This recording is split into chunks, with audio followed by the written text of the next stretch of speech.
Hi there. For this tutorial, we're going to take a look at how to create follow-up messages. So when you send your first message to a potential customer and they respond to it, this is a follow-up that will come back to them. So let's go ahead and take a look at our messages and click on follow-up. Now, as you can see at the top, you can actually drag and drop your follow-up messages to change what order people will be getting them. So let's say we want to make a new HTML message to add to the list next. And again, we're on Web Tutorial 1. Let's say this is my first email that says thank you for subscribing. Once they subscribe, if they decide that they want more information, I'm going to go ahead and click on this second one, and I'm going to send a follow-up message. Now up at the top, I'm going to put in my subject block. And once I type that in, I'm going to scroll down and look at my templates again. I can click on the templates button and choose the one that I want, or I can just go back. And again, I can click and drag blocks from this toolbar to place them in the message. So once you have everything in your follow-up message that you want to say, then you can go down and do a test and preview. So let's just use the sample that's in there right now.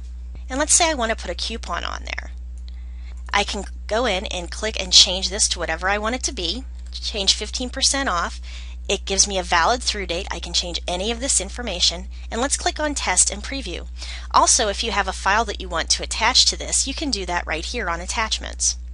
And over here on the left, you can see that plain text is being auto-generated, meaning that if a person has their email settings so they can't get HTML, then they're going to get a plain text version of your email instead. So let's click Test and Preview, and this is what it's going to look like so far. And I'm going to go to Continue, and then it's going to ask me how many days after the previous message you want this one sent. Let's say that I want this sent 14 days later. And remember, you don't want to be sending these every single day or you're going to turn your customers off. Or you can choose down here to send the window only on certain days and times.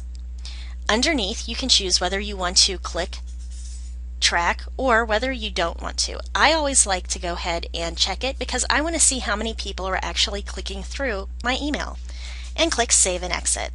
My message has been saved, and now I know that 14 days after my initial subscription email came out that my second email will go out too.